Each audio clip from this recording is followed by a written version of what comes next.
네, 첫 소식 국회로 가보겠습니다. 국민의힘 이태원 참사 사고조사 특위가 오늘 경찰청과 행안부로부터 현안 보고를 받았습니다. 네, 특위는 참사 당시 시간대별 대응과 보고 과정 등을 집중 점검했습니다. 국회에 나가 있는 취재기자 연결하겠습니다. 임혜준 기자. 네, 국민의힘 이태원 참사 사고조사 특위는 오늘 오전 회의를 열고 경찰청과 행안부로부터 참사 당시 상황을 보고받았습니다. 특위는 참사 당일 보고체계 구멍과 초동 대처 과정에서의 문제점 등을 집중 점검했는데요. 구체적으로 참사 당시 장관에 대한 보고체계, 재난문자 발송, 대피 명령, 응급의료 시스템 등이 제대로 작동하지 않았다고 지적했습니다. 아울러 이임재 전 용산경찰서장이 참사 현장까지 걸어서 5분인 거리를 관용차를 타고 55분이나 걸려 도착한 사실도 집중 추궁하며 질타했습니다.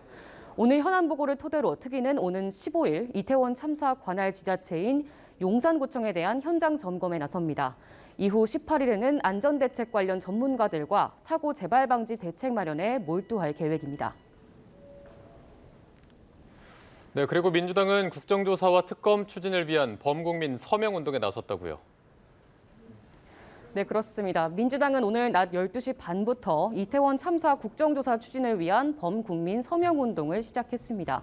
이 서명운동 발대식에 참석한 이재명 대표는 이제는 국민의 도움을 받아 직접 진상규명을 위한 노력을 할 때가 왔다며 국정조사와 특검 추진에 대한 지지를 호소했습니다. 이 대표와 지도부를 필두로 본격적인 장애 여론전에 나선 건데요. 이 대표는 오전 최고위 회의에서 한덕수 국무총리 사퇴 등 주요 책임자들의 파면을 거듭 촉구하기도 했습니다. 국민의힘은 현재 국정조사보다는 경찰 특수본의 자체 수사가 선행돼야 한다는 입장을 유지하면서 야당의 참사 희생자 명단 공개 움직임을 집중적으로 비판했는데요. 주호영 원내대표는 SNS를 통해 국가적 참사와 비극을 당리당략에 이용하려는 나쁜 습성을 버리고 공당의 금도를 지키라고 목소리를 높였습니다. 한편 오늘 국회 문체위 전체회의에선 MBC 기자들에 대한 대통령 전용기 탑승 배제 논란과 관련해서도 여야 충돌이 이어졌습니다. 민주당은 이 자리에서 대통령실의 조치는 언론 탄압으로 47억 원 상당의 순방 프레스센터 설치 운영 예산을 전액 삭감해야 한다고 주장했고, 국민의힘은 다른 언론사도 활용하는 프레스센터 예산을 삭감하자는 것은 자가당착이자 탄압이라고 맞받았습니다.